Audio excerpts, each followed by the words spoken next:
1, 2, 3, 4.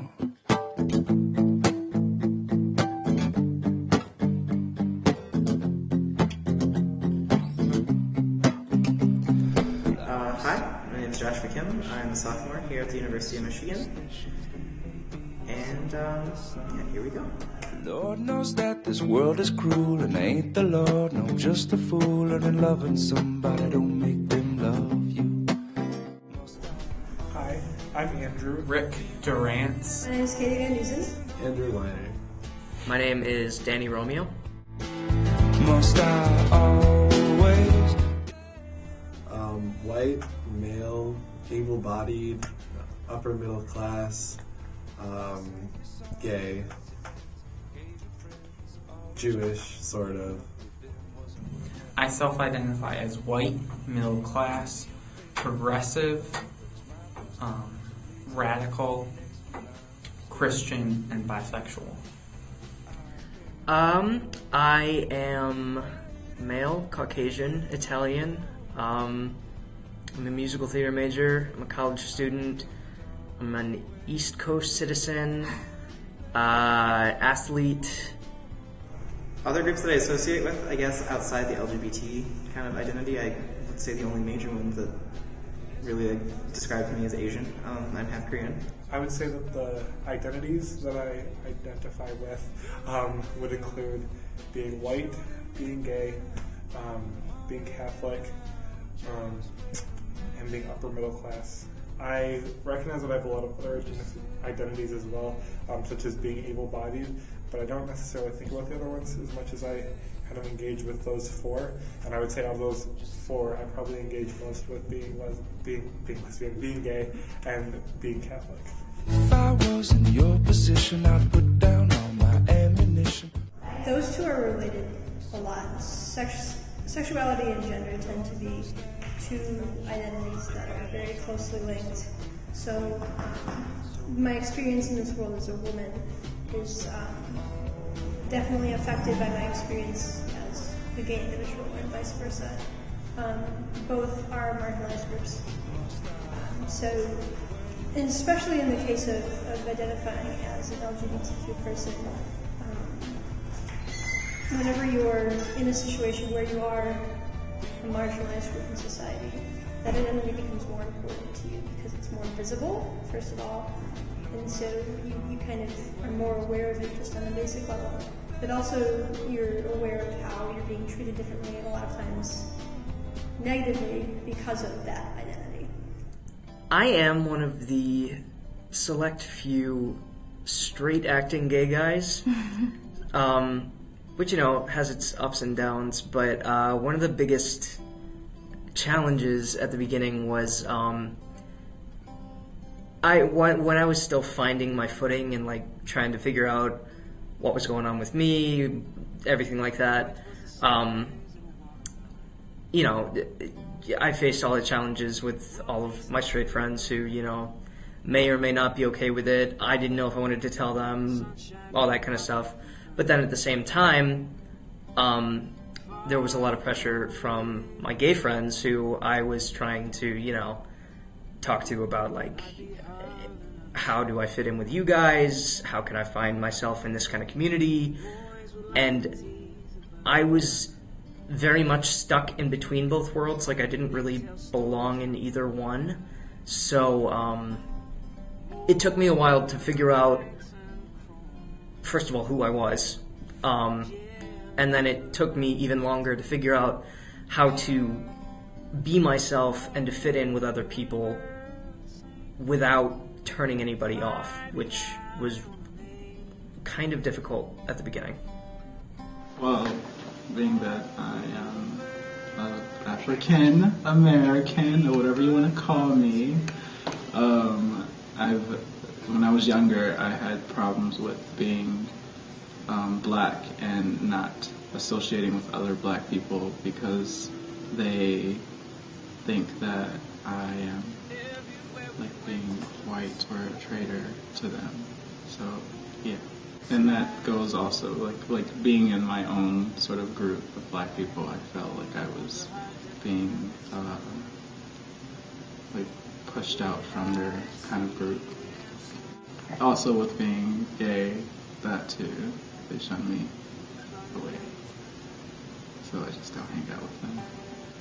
Well, some of them, not all of them.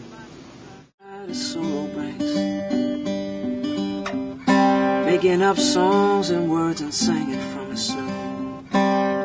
All the stories told.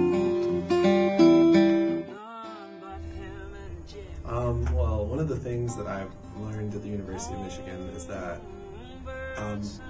basically I have all of the privileged identities except for my sexual orientation. So I don't really face that many, or if any, like obstacles because of being a white male from the upper middle class upbringing. So I don't really. I'm lucky to say that apart from not getting financial aid for school and affirmative action works against me, I don't really have too many obstacles. I think the biggest issue I face is being sort of progressive and radical Christian and bisexual. Being white and middle class is actually very privileged in this country. So I never sort of feel like those are sort of holding me back. Being sort of progressive and radical means that life is hard to some degree, not because of what I go through, but because of what I see others going through. It means that I have to work in solidarity, that things which seem normal to other folks upset me, whether that's the violence in our culture, hatred, bigotry, systematic discrimination. And so that means I actually face some of that as a bisexual man in this culture, that I especially feel like as a marginalized or invisible group in dealing with gender and sexual identities, that I've been told that people like me don't exist. I would say the most conflicts come from the gay identity, although I'd have to say Ann Arbor is a relatively gay-friendly town, and honestly within the gay community, white gay men still have the most privilege out of everybody, so what I've encountered with that has been minimal. I would say if anything, there have been times that I felt inclined to pass, to pretend that I was straight, especially when I was around people that I particularly perceived as being very masculine, because I just found that to be particularly threatening. And then sometimes being Catholic and being gay have had intersections as well. I hope it was to love with all. I played hockey for 13 years. 10 of them was with the same coach, and like mostly the same guys. And they're all really cool guys, like love them all, they're great. I have yet to come out to any one of them. Because I did attempt to come out to a couple of my friends who were on my high school hockey team. Ended up not going so hot. I actually haven't heard from either of the guys since I came out to them. So, that's kind of one of the intersections. It's a large part of who I am is an athlete.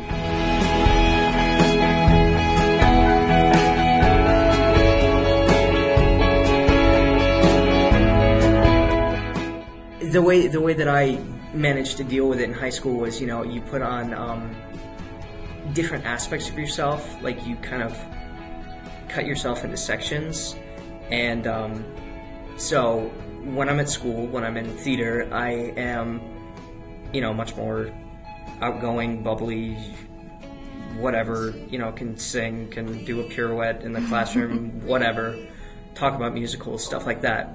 But then, as soon as I step into the locker room, don't talk as much, kind of grunt instead of make complete sentences, which is still very much a part of who I am. It's just a different side of me. And it kind of got to the point where the two sides overlap, but I was not letting them overlap that much. So that kind of happens frequently in my life.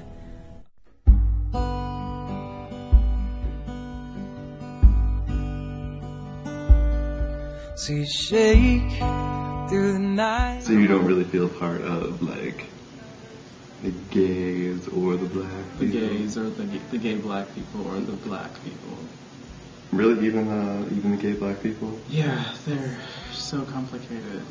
They're just the same as all the other black people too. They're like if you try to date someone outside of your race, it's also like not right or something. Like I don't know. Music wise, we're completely different.